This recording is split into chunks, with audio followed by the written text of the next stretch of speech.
Ada yang menggunakan teknik staples, menggunakan jenis lem tertentu, dan juga dapat menggunakan benang operasi. Sayatan horizontal ini paling umum dilakukan karena cenderung sembuh lebih baik dan menyebabkan lebih sedikit perdarahan.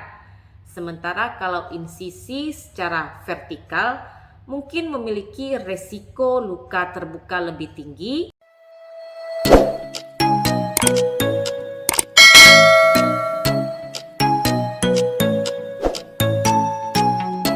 Assalamualaikum warahmatullahi wabarakatuh. Seperti halnya operasi yang lain, sayatan operasi sesar juga membutuhkan waktu untuk sembuh dan memerlukan perhatian yang tepat. Seringkali area insisi luka ini sembuh dengan baik tanpa masalah apapun. Namun meskipun sudah melakukan segala sesuatu dengan benar, baik prosedur perawatan luka, nutrisi yang dimakan, serta pantangannya, tidak jarang teman-teman mungkin mengalami komplikasi saat menjalani proses pemulihan. Walaupun jarang terjadi, sayatan operasi sesar ini dapat terbuka kembali, yang dikenal dengan istilah dehiscensi operasi sesar. Makanya teman-teman nih harus memperhatikan apakah luka operasi sesar teman-teman terbuka atau tidak. Sayatan insisi operasi ini ditutup oleh dokter kandungan dengan berbagai teknik penjahitan. Ada yang menggunakan teknik staples, menggunakan jenis lem tertentu, dan juga dapat menggunakan benang operasi. Namun yang paling umum tentu dengan prosedur penjahitan menggunakan benang operasi. Benang operasi yang digunakan bisa jenis benang yang diserap dan bisa menggunakan jenis benang yang tidak diserap. Untuk jahitan bagian kulit bisa menggunakan jenis benang yang diserap dan bisa juga menggunakan jenis benang yang tidak bisa diserap. Jika menggunakan jenis benang yang tidak bisa diserap berarti harus dibuka kembali. Tapi kalau untuk jahitan bagian dalam pada operasi sesar ini biasanya menggunakan jenis benang yang diserap. Jarang sekali menggunakan jenis benang yang tidak bisa diserap. Banyak faktor yang menyebabkan luka operasi sesar kembali terbuka. Terlalu banyak tekanan pada area perut, ini bisa menyebabkan jahitan kendor dan juga robek. Tekanan pada perut bisa terjadi saat teman-teman mengangkat beban yang berat-berat, menaiki tangga, atau mungkin mencoba berolahraga yang berat terlalu dini dan juga ekstrim. Dan bisa jadi juga karena teman-teman mengalami sembelit, susah buang air besar. Jadi saat buang air besar ini mengedannya terlalu kuat untuk mengeluarkan feses sehingga memberikan tekanan pada area insisi sehingga dapat menyebabkan luka operasi terbuka kembali. Makanya dokter akan menganjurkan pada teman-teman pada saat proses penyembuhan tidak mengangkat beban yang berat yang melebihi dari berat badan bayi. Jadi biarkan saja keluarga yang lain yang melakukan pekerjaan atau aktivitas yang berat-berat. Jadi dukungan keluarga pun sangat mempengaruhi kesembuhan insisi operasi sesar.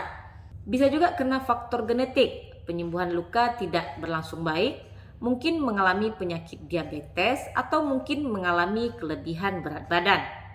Dan luka operasi sesar juga bisa terbuka jika insisi tidak mendapatkan cukup nutrisi dan juga oksigen.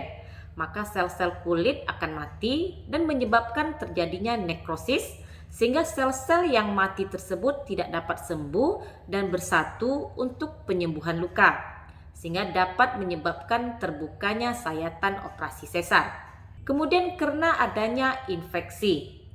Infeksi di lokasi sayatan operasi akan memperlambat atau menghentikan penyembuhan dengan baik. Karena pada saat infeksi terjadi, tubuh akan sibuk untuk melawan kuman-kuman dan mungkin tidak dapat menyembuhkan area tersebut dengan baik saat bersamaan.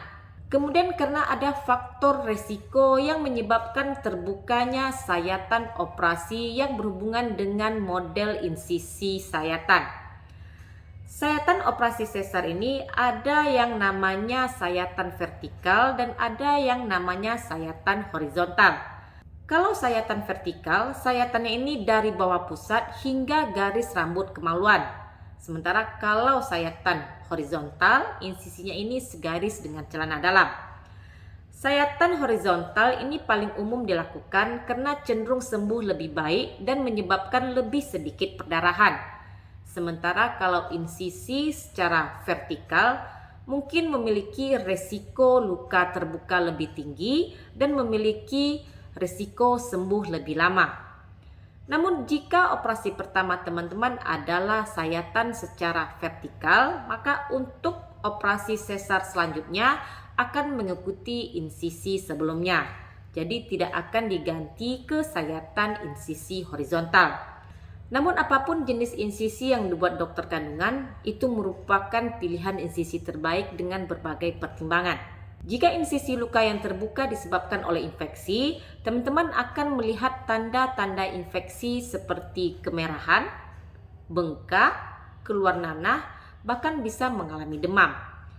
Jika disebabkan oleh nekrosis, mungkin teman-teman melihat adanya perubahan warna abu-abu pada luka, warna kuning atau hitam di sekitar area tersebut, dan mungkin juga berbau tidak sedap. Namun tidak hanya sayatan luar yang bisa terbuka. Sayatan operasi sesar yang di bagian dalam juga dapat terbuka atau terjadi ruptur. Namun ini sangat jarang sekali terjadi. Namun jika ini terjadi, teman-teman tentu saja tidak bisa melihatnya. Tapi teman-teman bisa merasakan bahwa ada sesuatu yang tidak beres pada insisi bagian dalam. Teman-teman mungkin mengalami sakit perut yang parah, yang sangat hebat, mengalami perdarahan perpaginan dan juga pusing. Dan karena mengalami perdarahan, tentu tekanan darah akan menurun. Dan bisa juga mengalami demam, buang air besar dan kecil ini menjadi sangat menyakitkan. Mengalami sembelit yang parah dan adanya tonjolan di perut bagian bawah. Namun untuk diagnosa pasti apakah kondisi ini memang karena terbukanya jahitan bagian dalam, tentu harus diperiksa lebih lanjut. Segera bawa ke dokter kandungan untuk mendapatkan pemeriksaan lebih lanjut. Nanti dokter akan melakukan serangkaian pemeriksaan penunjang seperti USG dan lain sebagainya. Dan jika ternyata luka bagian luar teman-teman ini terbuka, penanganannya tergantung dari tingkat keparahan dan sampai lapisan mana luka tersebut terbuka. Pada kasus yang lebih parah, dokter akan menganjurkan untuk dilakukan perbaikan pada luka operasi sesar. Dokter akan melakukan tindakan bedah kecil yang disebut dengan debridement. Debridement bisa dilakukan dengan pembiusan secara lokal, dan jika lapisan yang terbuka lebih dalam, maka tak jarang bisa dilakukan dengan pembiusan secara umum. Bila jahitan lepas kena infeksi, maka tindakan debridement dilakukan dengan membersihkan luka yang berisi nanah, kemudian jaringan yang baru akan dijahit kembali. Dan jahitannya ini biasanya dilakukan dengan teknik simpul tunggal atau jahitan kelabang. Dan tentunya teman-teman akan mendapatkan antibiotik dari dokter yang bersangkutan. Sementara pada kasus yang sangat jarang sekali terjadi seperti ruptur uteri, ini penanganannya akan dilakukan di meja operasi dan tentunya akan dilakukan pembiusan, bisa dilakukan pembiusan secara spinal maupun secara umum. Demikian sedikit informasi dari saya mengenai dehisensi operasi sesar. Terima kasih sudah menonton, jumpa lagi di video saya berikutnya. Jangan lupa untuk di like, komen, dan di subscribe. Dukung channel ini agar lebih berkembang. Stay healthy. Assalamualaikum.